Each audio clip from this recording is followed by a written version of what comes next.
Kuryente. Oo nga, patay sindi nga. Anong meron dito sa Pilipinas? Okay lang kung dito sa ano, dito lang sa Ilocos. Buong ano, patay sindi. Anong meron?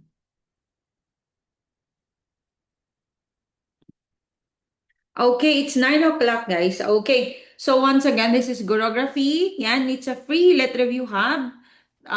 In a way na in a way na ano, free po tayo sa GenEd at saka Prof Ed Macboards, and then free din po yung ating uh, live lectures Tuesdays, Thursdays and Saturdays.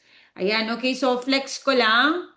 Yan, flex ko lang tong high rater natin. Yan, so mataas na po to sa pag sa major, okay, sa Soksai. Yan. So hindi ko pa nagawan ng iba, okay? Yung ibang high rater natin sa Team Supremo. Okay, yan. So flex ko din ang top 9 natin. Yan. So sa secondary. Yan, general science naman siya. Okay, yung top 4 naman natin and top 5. Okay, sa Team Balagtas naman siya. Okay, ito yung sa mga free natin sa Gen Ed at saka Prof Ed. Okay, yan. Okay, so, teka lang ba tayo magano? Okay, so, social science tayo. Alright, so let's do recall round. So, the laws of planetary motion. Okay, sino nagsulat niyan? Johannes Kepler ba yan or Isaac Newton? Okay, thank you for sharing the live, guys. Okay, so again, red ba yan or gold? Red ba yan? Yellow ba yan or gold or red? So, the laws of planetary motion. Okay. Okay, asan na kayo? Mag-message lang kayo ha, mga ano, nasa Team Suprema. Team Supremo. Okay? So yes, so let's, ano habang kahit konti pa lang. Alright, so of course the answer there is Johannes Kepler. Okay, so lumabas po to nung September 2025. And of course, kilala natin si Isaac Newton naman is law of gravitation. Yan. And ano, inertia. Yan. Candid. Okay, sino naman po yung sumulat sa Candid? Okay, a satirical novel. Okay, so Karl Marx ba yan or Voltaire? Okay, again. Candid. Okay, gold ba yan? Okay, gusto ko yung ano, yung bilog na gold na sinesend ni Sir Ricardo. Okay, so Karl Marx ba yan? Or gold, sabi ni Ma'am Regine. Okay, Voltaire, sabi niya, ang galing. Alright, yes.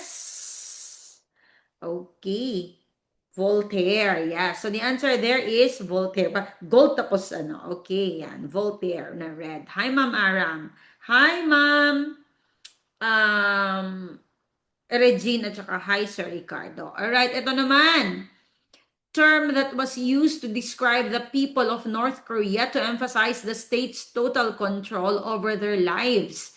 Okay, so enslaved individuals ba yan or citizens of DPRK? Okay, so remember, dalawa ang version nito, okay? So ito is sabi niya, emphasize the state's total control. Yan. So enslaved individuals ba yan or citizens of over their lives? Yan. So, gold ba yan or red? Gold ba yan or red?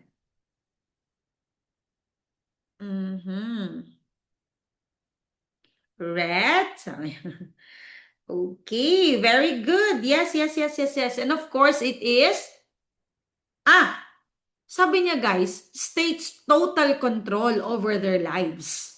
Yan, states total control over their lives. Yes. Okay, so sabi ni Ma'am ano naman sa Team Supremo, yes it is enslaved individuals. Kasi yung isa is, tawag doon, pag sabi niya na neutral term, ibig sabihin walang kinikilingan. Then of course, the answer there would be citizens of DPRK. Pero pag kinokontrol yung buhay mo, of course, it is enslaved individuals. Yan, so ang sabi nga nila, maraming nagte-term na ang nangyayari daw ngayon sa NK is modern slavery. Okay, yan. To city-states. City-states, is it polis or agora? Okay, so hindi ito yung tanong ko last time. Pero in-explain ko, okay, in-emphasize ko yung difference ng polis at saka agora. Okay, kasi nung nagre-review kami, puro polis yung lumalabas. Ito ata yung high yield. Pinalitan yung tanong. Yan. Hindi na namin alam. Ayun, nag-police pa rin kami. Okay. Yan.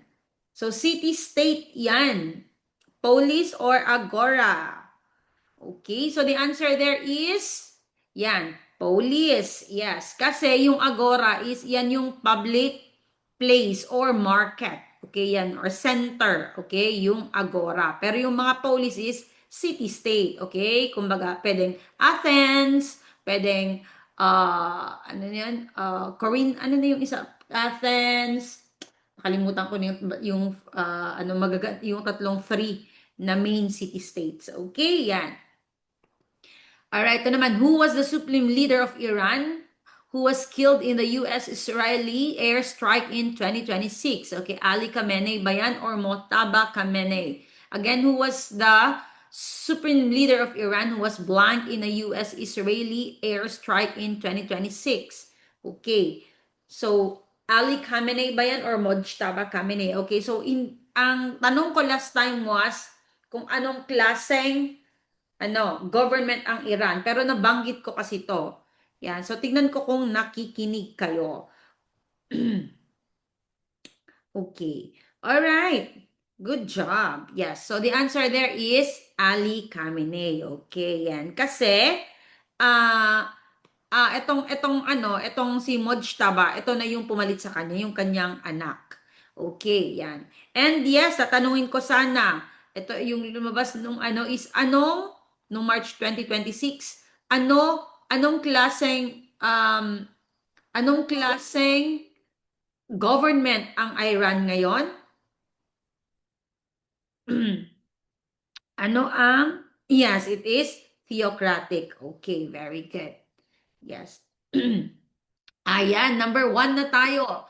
Okay, so under the Philippine Juvenile Justice and Welfare Act, what is the term for the 24-hour child caring institution managed by LGUs or NGOs that provides short-term residential care for children, yan, in conflict with the law, okay, aged 15 to 18 who are awaiting court disposition. A. Gawad Kalinga, B. DSWR Shelter, C. Bahay Pag-asa, and D. Juvenile Detention Home. Okay, yan. So, under the Philippine Juvenile Justice and Welfare Act, what is the term for the 24-hour child caring institution managed by LGUs or NGOs that provides short-term residential care for children in conflict with the law? Okay, against 15 to 18 who are aged 15 to 18 who are waiting court disposition. A. Gawad Kalinga, B. DSWR Shelter, C. Bahay Pag-asa, and D. Juvenile Detention Home. Okay, so mas maraming sumagot sa letter D. Okay, but the answer there is Bahay Pag-asa. Okay, yan. Kasi nga, 'di ba? Child caring. Okay, so they are not really detained. Yan. So this is explicitly mentioned dun sa RA 10630. Okay, so it is not to punish them but to rehabilitate them. That is why may social worker, may psychologist, ito yung mga tao, may medical doctor, counselor, yan. Yung itong B and D, this pag i-research they are not terms that are being used here. Yan. Pero yung Gawad Kalinga na naririnig natin, 'di ba? Ito yung mga ito yung program nila is para sa mga mahihirap. Yan, to end poverty. Okay, number 2, a child born in the United States to Filipino parents automatically acquires US citizenship. This principle is known as a jus sanguinis, B. Jus soli, C. Naturalization, and D. Dual citizenship. So again, a child born in the United States to Filipino parents automatically acquires U.S. citizenship. This principle is known as A jus sanguinis, B jus salis, C naturalization, and D dual citizenship. To be final. Okay, so lumabas to. Yan. Actually, siguro ano dito, 30 out of 40 or 35 out of 40 lumabas nung last year. Okay, yan. Okay, so the answer there is, of course, kasi, yes, jus soli. Okay, so explain natin. Alright, so i-explain natin yung difference ng jus soli later at saka jus sanguinis, okay? But naturalization, syempre alam na natin yan, di ba? Na-naturalize ka lang for some reason. Okay, and dual citizenship, this is a status naman. Okay, yan. So, bilisan natin. Yan. So, pag jus soli, yan, soil. Okay? So, right of the soil. Yan. So, dahil dun ka pinanganak, okay, then you will acquire yung citizenship. Okay? Yan. Kagaya ng example natin kanina. And then, ito, hindi natin ano to. Kasi, ang ginagamit sa Pilipinas is jus sanguinis. Okay? Citizenship by descent. Okay? So, pag mother mo, okay, parents mo are both Filipinos or isa sa kanila, okay, is Filipino. Kasi anyway, pag-aralan naman natin, okay, kasi meron yung lumabas nung time namin, okay, na sa 1973, matatakil naman natin yan, alright? Tong jus domicili naman, domicile, alam naman natin domicile is, inad ko lang to, okay? Domicile is bahay, okay? So, magkakaroon ka ng citizenship because meron kang legal home or you reside in there. Okay? At saka, jus matrimony, matrimony, alam na natin yan, marriage, okay? So, di ba, usually sa Western, pag nakipag-asawa ka doon, then you will acquire citizenship. Okay. Number 3. Okay, twice lumabas to last year. Okay? Though often mistaken as part of Mindanao, this province is actually part of Region 4B in Northern Luzon's archipelago. A. Mindoro, B. Palawan, C. Romblon, and D. Marinduque. Yan. So, actually, maraming na-recycle from June 2025, yung SPLE namin, maraming na-recycle for September and November 2025. Okay. Yan. Ito, nasagutan ko to just because I used my imagination. Okay, so ilagay nyo lang po yung number, please. Yan, para alam ko. Okay, so the answer there is, of course, Palawan. Yan. So, pansinin nyo, no? This is Mimaropa, actually, di ba? Yan. So, Northern Luzon, Region 4B, nakalagay talaga dyan. Okay, so, ang Mimaropa, isipin nyo, Region 4B, kasi baka next time, babalik ta rin yung tanong, sabi niya, Palawan is often mistaken as part of Mindanao, but it actually a part of, tapos ang hanapin ay region, okay? And that is why namnamin yung mga questions. Okay, yan. Okay, so linagay ko lang dito for your further reading. Okay, so far wala namang doon. Alright, so and also, lumalabas din po to kung ilang regions ang Pilipinas ngayon. It's 18 administrative region. Okay, kahit sinasabi nila na ang BARM ay autonomous, okay, but administrative means nahati-hati yung regions for administrative purposes. Okay, yan. Kaya maraming nalilito. Ang iniisip nila is 17 because of the word administrative. Number 4, in research, what is a well-substantiated explanation of some aspects of the natural world that incorporates facts, laws, and tested hypothesis? A hypothesis, A theory, C a prediction, and D a model. So again, in research, what is a well-substantiated explanation of some aspect of the natural world that incorporates facts, laws, and tested hypothesis? A hypothesis. B, a theory. C, a prediction. And D, a model. Okay, so pag sinabi niya dito that incorporate facts, laws, of course, sinasabi natin yung mga scientific laws, okay? Like laws of gravitation, yung mga ganon. Okay, and of course, the answer there is, Yes, okay? Hypothesis. Okay? Theory. Okay? Kasi andyan na nga, tested hypothesis. Ibig sabihin, na-test na yung hypothesis. So, alisin nyo na yung letter A. Kasi nga, ang lumalabas din sa hypothesis is, ito yung testable. Testable. Okay? Yan. So, prediction, alam na natin yung meaning ng predict. Okay? That is your forecast. Yan. And model, yan. Ito na yung usually pag may theory ka na, ginagawa na nila yung ng models yon. Alright. Number 5, the ASEAN community is built upon three pillars. Which of the following is not one of them? A. Asian political security community. B. ASEAN or ASEAN economic community to. Alright. C. ASEAN socio-cultural community. And D. ASEAN military defense community. Okay, again.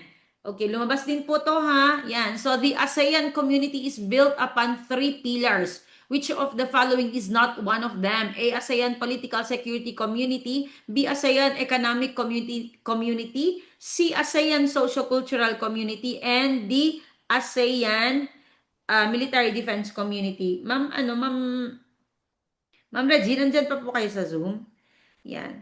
So, okay. So, kailangan nyo ma-memorize yung three pillars kasi maraming mga questions about this one. Okay?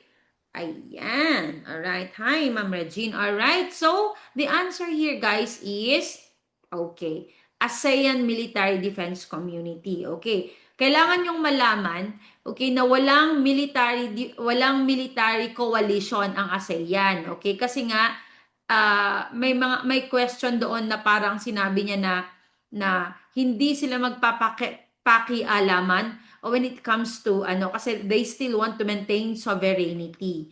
Okay, yan. So, ang three pillars is SEPS, okay, or SCEPS. Okay, SCEPS. Ito, social cultural, SC, E economic, and PS is political and security. Okay, so ano naman to madaling intindihin. Okay, we don't have to explain yan. Yan, so lagi niyong wag niyong kalimutan, SEPS, okay? Ito ay socio-cultural, E economic, and P political and security. Okay, yan yung gustong pagkowalis, okay, ng ASEAN community. Okay, so mabilisan lang to. Ito pa, letter. Which country is the only special observer in ASEAN? Okay, Timor-Leste ba yan or Papua New Guinea? Alright, again, which country is the only special observer in ASEAN? Okay, Timor-Leste ba yan or Papua New Guinea? Okay, so nung nagre-review ako, dalawa pa lang yan. Dalawa pa yan. Okay, pero ngayon, nabago na. Okay, yan. So, baka lumabas. Yan. So, kung hindi kayo nakinig sa balita, iisipin natin, bakit di ba dalawa naman yung special observer? Yan. Pero di ba nung 2025, okay, ang 2025, okay, sige nga, nung 2025, kasi dalawa yan dati, Timor-Leste at saka Papua New Guinea ang special observer states, di ba? Pero nung 2025, naging member na ang which one doon? Sige nga, nung 2025, I believe, February, hindi. 2025 ba yan? Oo. Yan. I believe, anong month na yun? Or this year ata. This year ba yun? February? Yan. Yes, okay, very good. Yes, so, naging member na ang Timor-Leste. And that is why the answer here is Papua New Guinea. Papua New Guinea. Okay, hindi ko na-erase yung since 1976. Okay, but this is Papua New Guinea. Good job. Yan. Okay, ito naman. Which countries are collectively referred to as the plus 3 in the ASEAN plus 3 cooperation? Okay, China, Japan, South Korea ba yan? Na red, or India, Australia, and New Zealand? Okay, so itong ASEAN, syempre Southeast Asian nations lang to, di ba? Pero nagkaroon ng parang coalition when it comes to trade, yung mga ganon. Okay, so may plus 3 at saka plus 6. Yan. So, anong countries muna yung plus 3? October 2025. Okay, okay. Thank you for that, Okay. Yan, lumalaban si Ma'am Regine. Okay. Yes, yes, yes, yes. And the answer there is okay. Yeah. So it is China, Japan, South Korea kasi okay, so sa kumbaga ano pa to, East Asia, 'di ba? And then eto naman, pagkasama na to, okay? So almost ano na to, Asia Pacific, okay? India, Australia, and New Zealand. Ano yung tawag dyan? Okay? ASEAN plus, yan, kasi lumalabas din po to. Okay, thank you for joining the live. Ayan, so far, minsan lang tayo na RR. Okay, so I hope lumabas na tong ating live sa iba. Alright. So ano yung tawag dyan? Kung plus 3 ay China, Japan, South Korea, kaya ang India, Australia, and New Zealand naman pag dinagdag mo ay anong tawag dyan? Is it plus 4, plus 5, plus 6, plus 7, plus 8, plus 9? Okay, do you have any idea? Mas gusto ko kasi yung ganito na discussion, parang ano lang, parang discussion dun sa school, di ba? Kasi mas, ano nyo, para hindi kayo very passive, di ba? Mas maalala yung ganito. Okay, all right, very good. So it is ASEAN plus 6. Okay, good job. All right, so ito yung lumalabas sa ASEAN. Okay, so as of now, wag kayong malito, it is 11 member states na yan. Yes, plus 6, sabi niya. Ano? Yes, Ma'am Regine. Okay, so wag kayong malito kasi meron yung ano, halimbawa sabi niya, ang question doon is, ASEAN is, tapos ang ano doon is 10, it's a 10 member state, 10 member state organization, blah, blah, blah. Okay, so wag niyong kalimutan, it is 11 na. Okay. So, ito na nga, nakalagay dito, Timor-Leste 2025 naka-join. Okay, saan ang headquarters? Okay, it is in South Jakarta, Indonesia. Okay, so wag kayong malito kasi, di ba lumalabas na ang kanilang key document, ang founding document nila is Bangkok Declaration. Okay, so although it is Bangkok Declaration kasi doon na sign, alright, yung ASEAN document, yung headquarters po nila ay sa South Jakarta. Okay, yan and um, ang Secretary General nila ngayon ay si Horn. Okay, yan. Khao Kim Horn. Okay. Ito din, minsan, nakalagay doon yung, it is a five founding member states. Okay, minsan din six. Okay, yan. So, wag niyong kalimutan pag lima, yung STIMP, di ba, na Singapore, Thailand, Indonesia, Malaysia, at saka Philippines. Pero pag nakalagay doon na six, it's STIM B. STIM B. Okay, kasi included yung Brunei. Okay. Number 6, which qualitative data collection method involves a facilitator guiding a discussion among a small group of participants to gather diverse opinions on a specific topic? A. One-on-one interview. B. Focus group discussion. C. Survey questionnaire. And D. Observational study. Okay, so again, which qualitative data collection method involves a facilitator guiding a discussion among a small group of participants to gather diverse opinions on a specific topic. Sorry. A. One-on-one interview. B. Focus group discussion. C. Survey questionnaire. And D. Observational study. Okay. Ilagay nyo po yung number, guys. Ilagay nyo po yung number. Okay, yan. So far, wala na tayong RR. So, hopefully, sa next, is lalabas na yung ating live sa ibang page. Ay, sa walls ng iba. Alright, please lagay nyo po yung number. Alright, so the answer there is, yan, focus group discussion. Kasi nakalagay na dyan, di ba? May facilitator. Okay? Kailangan may mediator or facilitator na nag-guide dun sa discussion para hindi kung saan-saan mapunta. Okay? Kasi nga dapat focus. Focus sila sa isang topic. Yan. And of course, it's a small group. Kaya nakalagay dun group. Alright? And then, to gather diverse opinion, mag-uusap sila. That is why it is discussion. Alright, yung one-on-one interview, ang lumalabas dyan ay, ito yung research. Bakit one-on-one? Kasi yung one doon ay researcher, tapos yung one doon ay single participant. Okay, ito namang survey questionnaire, ang laging lumalabas dito ay, it uses standardized question, blah, blah, blah. Tapos, It is a data collection tool for a quantitative data collection tool. The answer there would be survey. Okay, observational study. Ito naman yung nag-observe ka sa natural setting. Okay, para makita mo talaga yung kung ano yung nangyayari. Alright. Ito pala, na-explain ko na to. Okay, so itong mga infographics, ilalagay ko lang dyan kasi nga binibigay ko yung PDF, okay, sa mga naka-enroll. So, para mas marami pa kayong mabasa. Okay, yan. Number 7, lumabas to. Sabi ko, lumabas pa talaga to. Ang easy-easy na niyan. Yan, nung March 2026. The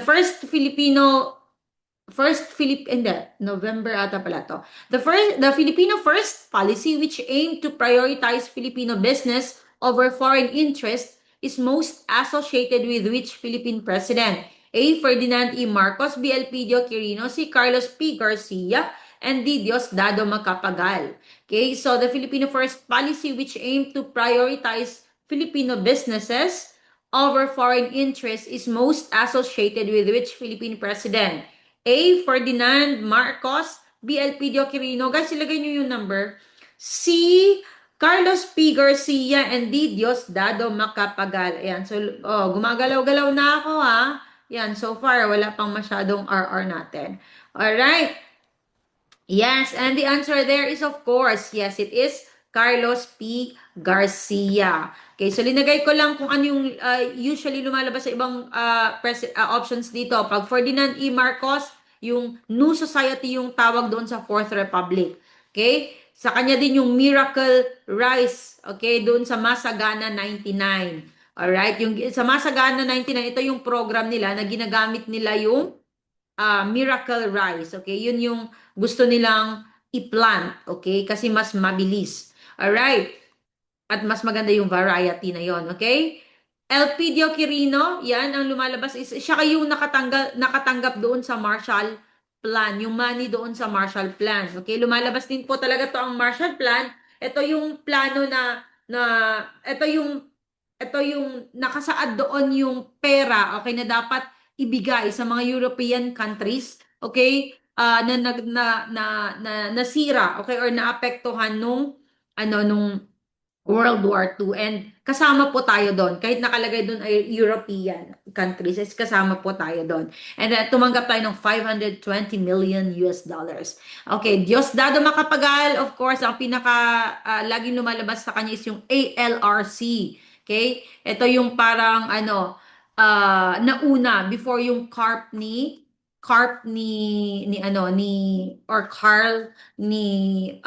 Aquino, right? So agricultural land reform. Okay. At saka sa kanya din yung Stonehill scandal. Maaaral naman natin 'to. All right. Ito, okay. So bakit ko linagyan 'to? Kasi meron din yung question doon na ano ba yung Filipino First, which is not, okay, a characteristic ng Filipino First policy. Okay, ang piliin nyo na sagot doon is buying Filipino products only. Okay, kasi hindi naman po 'yon. Alright? Ang ano doon is you can buy naman yung foreign products, pero ang sinasabi lang niya is i-prioritize mo yung mga Filipino products. Okay? So ito, ano yung primary objectives? Promoting Filipino participation, conserving foreign exchange, yan, very self-explanatory naman. Stimulating local industries, okay, yan, and strengthening national identity. Okay, so linagay ko lang dito, Filipino First is by virtue of NEC Resolution number 204. Okay, linagay ko lang dyan kasi baka lumabas, pero so far hindi pa naman. Okay, so ano niya? Give preferential treatment to Filipino citizens and domestic entities. All right. Number 8, based on the 1987 Philippine Constitution, can a naturalized citizen run for public office? A, no, they are barred from holding government positions. B, yes. C, yes, as long as they are living in the Philippines for 10 years. And D, yes, provided they file for candidacy. So again, 8, based on the 1987 Philippine Constitution, can a naturalized citizen run for public office? A, no, they are barred from holding government positions. B, yes. C, yes, as long as they are living in the Philippines for 10 years. And D, yes, provided they file for candidacy. All right. And the answer there is, okay, so the answer there is no. Okay, so let me explain. Okay, Char. Okay, so mabanggit ko lang, pag when it comes doon sa mga election matters sa ano sa from lower house hanggang president, okay, is ang nag-ano doon is National Elective Omnibus Election Code. Okay, ito yung how do you call that? Ito yung ginagamit. Alright, ito yung kumbaga pinaka-framework. Pag local elective positions naman from governor pababa, ito ang nag-ano naman doon, ang nag-guide naman doon ay LGU. Okay. So bakit ano? Tingnan natin, wala pala pa. Okay. So, bakit no? Okay, kasi kung tignan niyo yung ano, pag sa omnibus election, okay, from lower house, okay, lower house, ibig sabihin from congressman, okay, House of the Representatives to president, ang nakalagay po dun ay natural born. Okay? Dun naman sa local elective positions, ang nakalagay naman doon ay walang nakalagay doon na ano, ang linagay lang doon ay citizen. Okay, yan. So the best answer here would be letter A. Unless may nakalagay doon na yes, provided that they are running for they are running for local positions. Okay, yan. Okay, so I hope na explain natin ng mabuti. Number 9, Mesopotamia, which means between two rivers, is considered the cradle of civilization. What is this country called in the present time? A, Africa, B, Iraq, C, Iran, and D, Syria. Okay, so again, Mesopotamia, which means between two rivers, is considered the cradle of civilization. What is this country called in the present time? A, Africa ba yan? B, Iraq, C, Iran, and D, Syria. Okay? And lagay po natin yung number. Yan. And please, wag po tayo mag-spam kasi lalo po tayo na kakaroon ng visibility RES. Okay?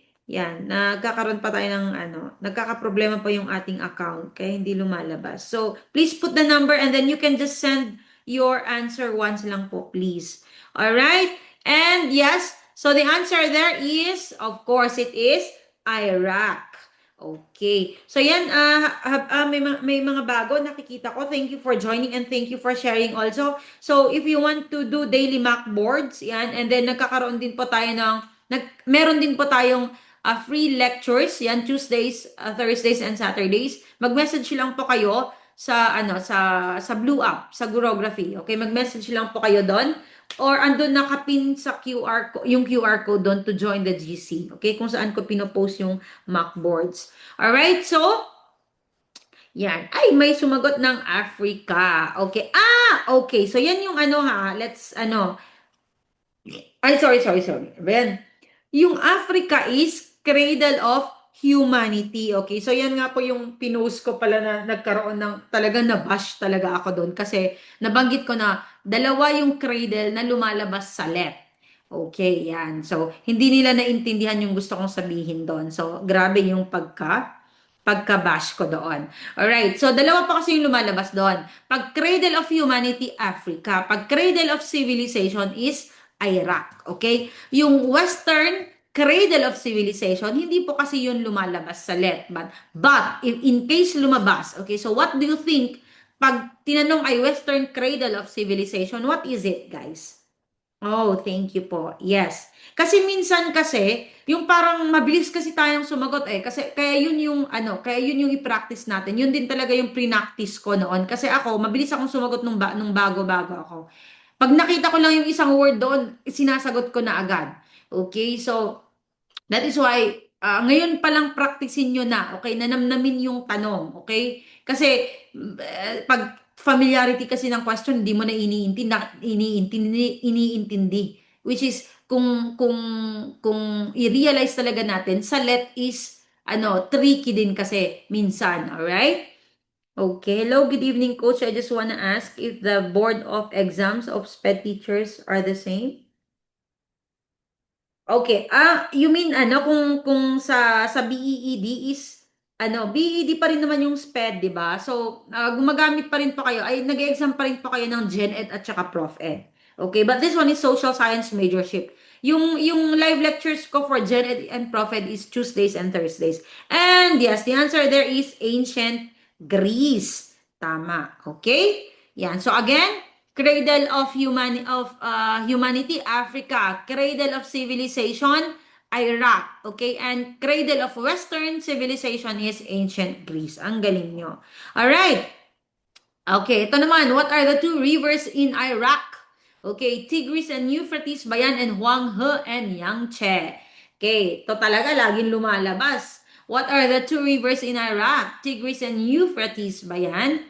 Yan. And Huanghe or Huanghe and Yangtze. Alright.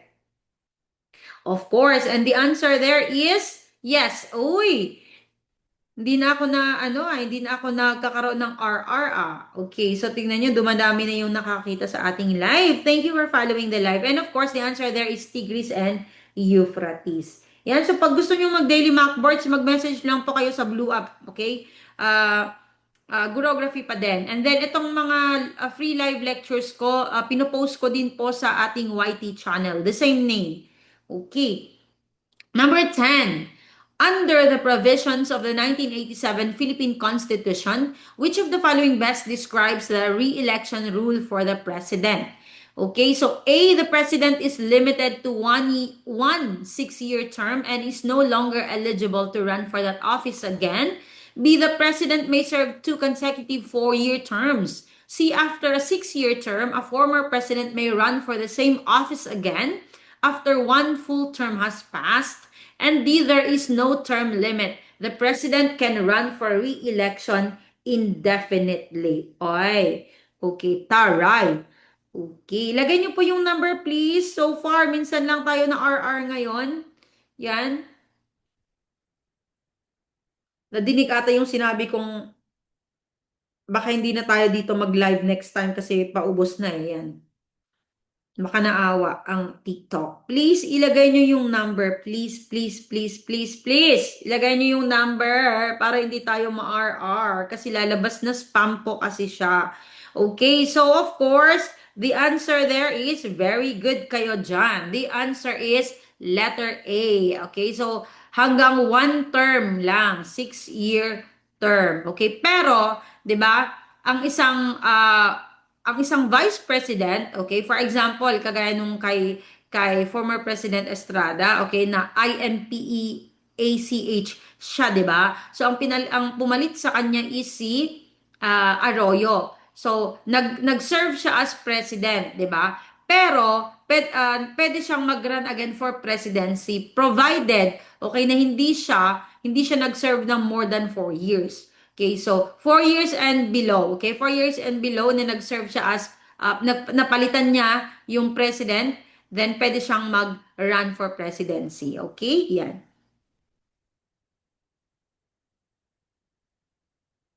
Ano po yung ite-take nung SPED sa board exam? It is still yes, BED pa rin po yon. Ibig sabihin, pag BED po, di ba, is Gen Ed at saka Prof Ed pa lang po. Okay, so far, wala naman pong majorship na spend, di ba? Yan. Okay. Eto. So, bakit nga ba tanong yan? Okay, hindi ba dati 6 years pa noon? Hindi. Okay, yan. So, nung 1935 Constitution, yan. So, single 6-year term din ang president. Okay, pero nung 1940 may amendment po siya. Okay, so, naging 4-year terms na po yan. Pero, pwede silang mag-run twice. Okay, and be elected twice. And then, nung 1973, okay, of course, alam natin na abolish yung term limits. Pero nung 1987, bumalik po ulit tayo sa single 6-year term. And then, no re-election ever, sabi niya. Okay, so ito namang Philippine Vice Presidential Term Limits. Baka ito naman yung lalabas. Okay, so 1935, 4-year term siya. Tapos no term limits yan. Pwede kang paulit-ulit. Okay? Parang yung jowa mong sinaktan ka. Alright? Pero nung 1987, yan, so 6-year term na po. Tapos pwede pong mag-run twice. Okay? Maximum of 2 consecutive terms. Okay. Yan.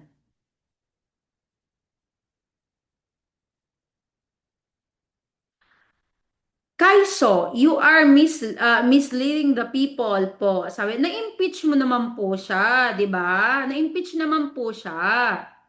Pero 'di ba, binigyan pa nga siya ng asylum 'di ba? Binigyan pa nga siya ng asylum noon eh. Yan. So na-impeach naman po siya. All right. Okay, let's stock knowledge naman tayo. Okay, so who is the only vice president of the Philippines to have been re-elected to the position?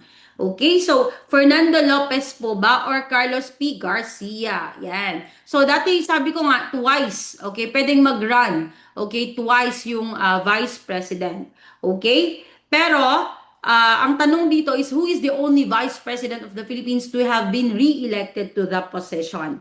Okay? Fernando Lopez ba yan or Carlos P. Garcia? Okay?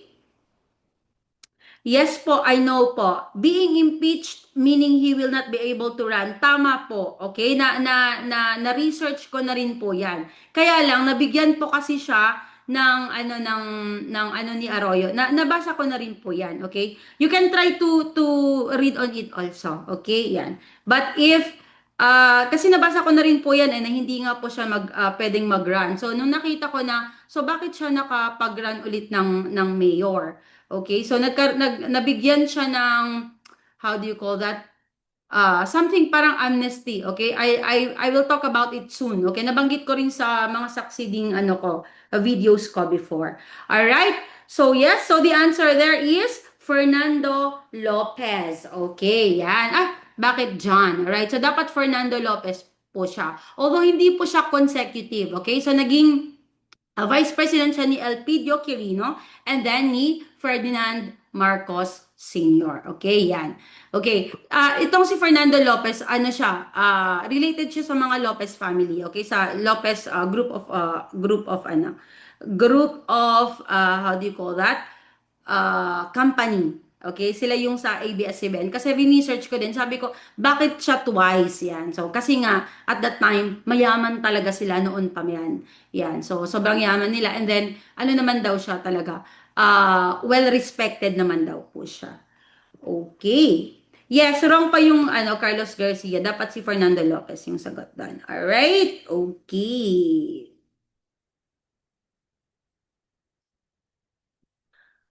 All right, number 11. What is the current minimum age of criminal responsibility in the Philippines? A, 12 years old, B, below 15 years old, C, above 15 years old but below 18 years old, and D, above 18 years old. Yan, so maraming nagkakagulo ang ano dito, okay? So what is the current minimum age of criminal responsibility in the Philippines? A, 12 years old, B, below 15 years old, C, above 15 years old but below 18 years old, and D, above 18 years old. Okay. Wala. Ilagay nyo po yung number, guys. Please, ilagay nyo yung number. Para hindi po tayo ma-RR. Please, please, please. Okay? Alright, so the answer there is, okay, letter C, above 15 years old but below 18 years old. Okay, so, talagang inintindi ko talaga to, okay? Kasi nga, usually ang nakalagay, ang sagot dyan na lumalabas sa mga, is letter D, okay? Sa mga online sites, okay? So, let me explain ulit. Alright, so here you are. Okay, so of course, yan, 0 to 15 years old, okay, none, automatic, wala. Yan, okay, pumunta ka, dadalhin sila, nabanggit ko na kanina yung Bahay Pag-asa. Okay, di ba? Ito na yan. Okay. Happy 25K fans, ma'am. Oh, ate. Oh, thank you na. Thank you na, Kong. Yes, ang bilis nga, no? Alright, so ito naman, less than, okay? More than pag ganito. More than 15 pero less than 18, none. Okay, totoo, none. Okay, pero kapag with discernment, ibig sabihin, alam, okay, alam ng bata, okay? Meron siyang, how do you call that sa Tagalog? With discernment, meron siyang alam, okay? Or, how do you call that with discernment sa Tagalog? Basta alam niya, okay, na mali yung ginagawa niya. okay, he is or they are already criminally how do you call that, liable. Okay, so yan. Okay, kaya ang sagot pa rin natin ay 15 to 18 kasi nga with provided they are with discernment. Okay, and of course pag 18 years old pataas na, of course full adult liability na yan. Okay, yes, aware siya. Correct. All right, number 12. In 331 BC, Alexander the Great founded a city in Egypt. Which one is it? A. Macedonia, B. Istanbul, C. Alexandria, and D. Constantinople. Again, number 12. In 331 BC, Alexander the Great founded a city in Egypt. Which one is it? A. Macedonia, B. Istanbul, C. Alexandria, and D. Constantinople. So, bale lumabas to nung June 2025, nung time namin. And then pinag-isipan ko, dalawa lang yun eh. Yan, yung parang naano ako na, kasi sa actual talaga, alam mo yung kahit sure na sure ka, parang mag-iisip ka pa. Okay? Yan. And yes, okay? So the answer there is Alexandria. Okay? So, kinancel ko na kaagad kasi yung Istanbul at saka Constantinople. Okay? Because parehas lang naman yan eh, isa lang yan. And alam ko naman na na gumawi lang si Alexander the Great dyan, okay? Pero ang pinag-isipan ko is yung Macedonia at saka Alexandria. Ewan ko ba kung bakit ko pa pinag-isipan. And then naalala ko, 'di ba? Lagi ding lumalabas niyan si King Philip of Macedon, okay? Anak niya si Alexander the Great, 'di ba? Lagi lumalabas po 'yan. So ibig sabihin, okay, more or less taga doon si Alexander the Great. So ibig sabihin, hindi din niya finound yung Macedonia. Okay? So, magagamit mo rin talaga yung critical thinking mo doon. Okay?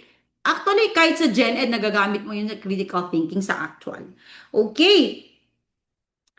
Alright, so ito yung wonders of ancient Alexandria. Okay, so lumalabas din po to. Okay, so ito yung the Great Library of Alexandria. Ito yung lumalabas dito is accidentally na burn ni Julius Caesar. Okay, so ito yung mga niya. At saka itong Lighthouse of Alexandria. Okay, ito yung one of the seven wonders of the ancient world. Okay, nung time pa namin, ito yung na-memorize namin. Okay, alright. Stock knowledge naman to. Okay, so during Alexander the Great's campaign, Egypt was a satrapy. Okay? Lumalabas din po yung satrapy po siya is province. Okay? Of which vast empire. Okay, so and who was the specific ruler he vanquished at the Battle of Issus in 333 BCE? Okay, so red na the Achaemenid Persian Empire ba yan na led by King Darius III, or blue the Macedonian Empire, King Philip the Second. Okay, yan. So ibig sabihin, na found niya, okay, he founded yung Alexandria by defeating who? Okay? Sino yung vinanquish niya doon? Alright? Okay, so naghati-hati, okay, parang si Moses. Okay, so the answer here is, okay, wait lang. Alright, so the answer here is red.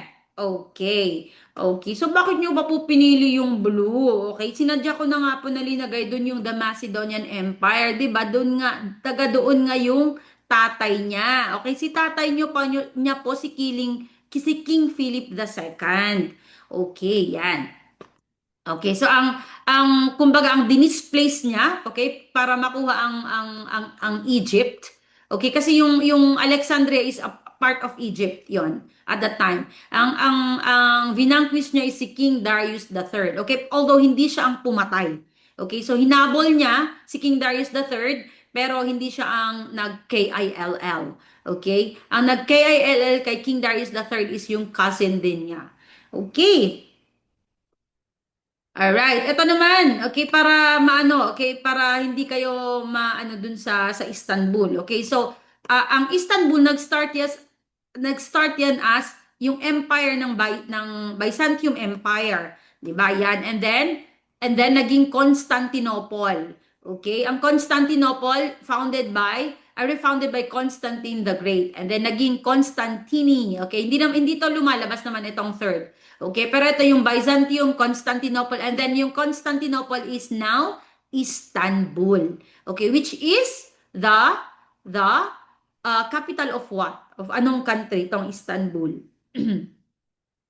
Sige nga po. Anong country, kaninong, ano tong Istanbul? Alright, very good kayo dyan. It is Turkey.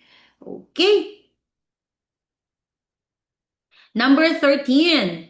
Okay. So, guys, hanggang 15 lang po yung free ko dito sa ano ha, sa social science ha. Yan. If gusto niyo pong mag-avail hanggang sa 40, you have to enroll. It's just 299 naman. So, makakakuha ka ng PDF, weekly quiz. Yan, minsan naglalagay din ako ng bonus quizzes. Yan, pag may time ako, naglalagay ako. Yan. Okay, so number 13, in a study investigating the effect of study time on exam scores, what is the dependent variable? A, the students participating in the study. B, the number of hours spent studying. C, the exam scores received. And D, the subject being studied. Okay, so again, in a study investigating the effect of study time on exam scores, what is the dependent variable? Okay. A, the students participating in the study. B, the number of hours spent studying. C, the exam scores received. And D, the subject being studied. Okay. So, ito talaga laging lumalabas. So, kailangan nyo ma-master. Okay? Yung MICE. Okay? Alright? So, the answer here is, ilagay nyo po yung number. Okay, yes. So, the dependent variable is the cost. Okay, tama. Alright. So, the answer there is the exam scores received. Kasi nga po yung MICE. Okay, so manipulate the independent variable. Yung independent variable, that is the cost. Okay, that is why MIC, tapos yung effect or the outcome is the dependent. Okay, yan. So, sabi niya, ang hinahanap dyan ay dependent. Okay, ibig sabihin yung effect, okay, or the outcome. Okay, and of course, the outcome doon ay letter C. Yung letter A, the students participating, ibig sabihin mga participants. Okay, ito naman yung the number of hours spent studying. Ito yung minamanipulate. Kasi ito yung magkakos ng change. Or it will cause a change. Alright, okay, and of course, letter D, the subject, andyan na yan. Okay, so kailangan nyo talagang, how do you call that? Pag tipong overwhelming na, okay, tingnan niyo tingnan niyo yung mga clue words. All right? Or mga clues. Okay, baka redundant yung clue words ko diyan. All right, thank you for following the live. Yan. Oh, so far. Okay, hindi na tayo na RR. Minsan na ako na RR ngayon kaya dumadami na ulit yung ating viewers. All right, so guys, since marami kayo, thank you for following. Yan, if you want to do daily mock boards, punta po kayo sa blue app natin. Yan. And nakapin po doon yung QR code ng ating GC. Okay. And we also have free live Tuesdays, Thursdays, and Saturdays. And we also have YT channel. Okay. So marami na po tayo. Nag-start po ako since I passed nung June 2025. Yan. Is marami na pong tayong nakalagay na videos yan. And marami na po akong nakuhang magagandang how do you call that? Appreciation, okay? Sa mga videos natin yan. Okay. Number 14, an inquiry into the nature and causes of the wealth of nations, usually referred to by its shortened title, The Wealth of Nations, was written by Scottish economist A. John Maynard Keynes, B. David Ricardo, C. Thomas Malthus, and D. Adam Smith. Okay. Lumabas to nung nung June 2025. Okay. What is the answer?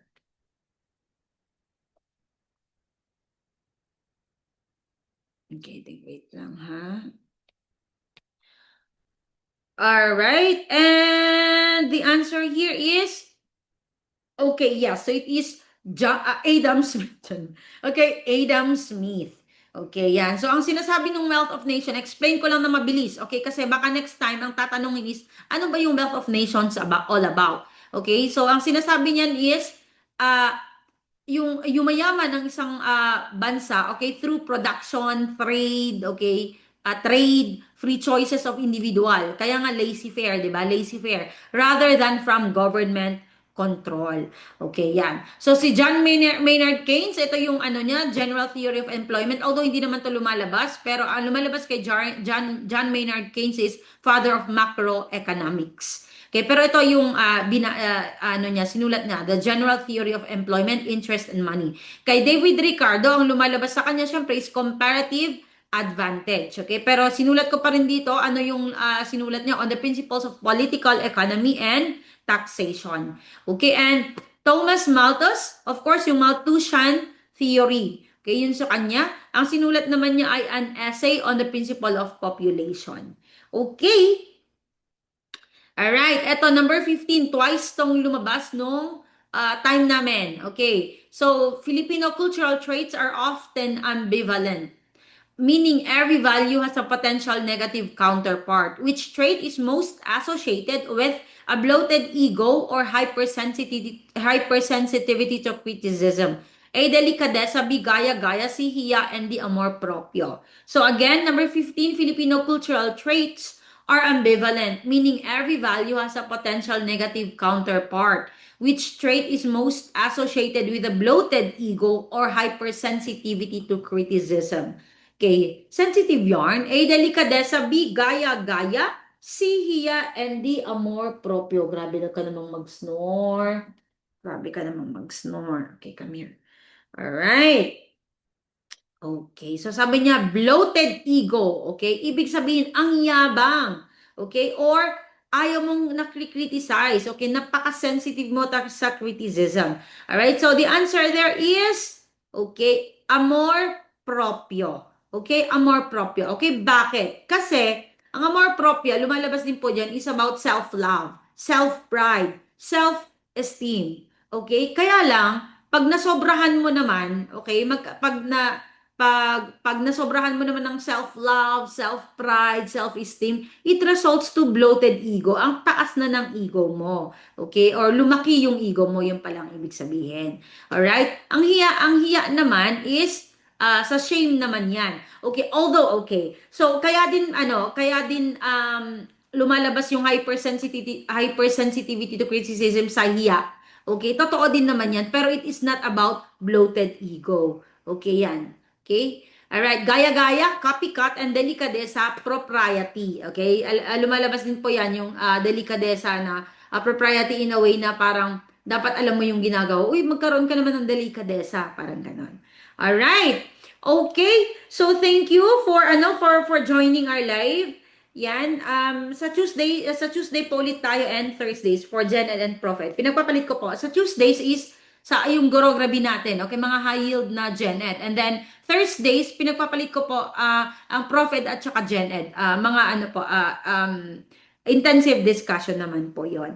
Alright, okay, so if ulit, bago ko iyan yung live natin dito, guys, punta na po kayo sa Zoom natin. Okay, Team Kalipula ko. Alright, so again, if you want to do daily mock boards, punta po kayo sa ating Blue App. Yan, alam naman nyo po siguro kung ano yung Blue App. Nakapin na po doon yung QR code. If hindi po nag-work yung QR code doon, i-message nyo lang po ako, i-refresh ko. Okay, thank you so much guys and bye-bye. Okay, Team Kalipula ko. Ma'am, thank you po. LPT na po ako. 88 rating. Wow! Grabe na to.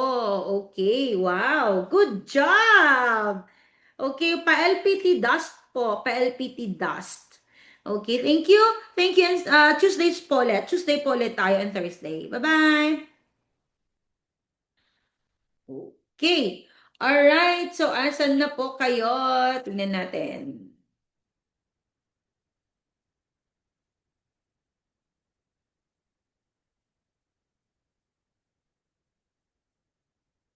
Team Kalipulako. Alright, are you here, guys?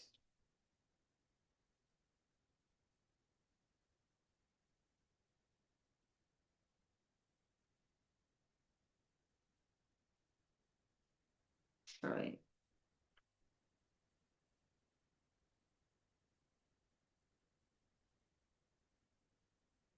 Ayan, okay. So, may pumasok. Okay, good job, good job. Alright. Okay, so number 16 tayo. So, Russia exerts authoritarian control over its people that scholars tend to compare to which tendencies? A, fascist, B, democracy, C, socialist, and D, republican. Okay, so again, Russia exerts authoritarian control over its people that scholars tend to compare to which tendencies?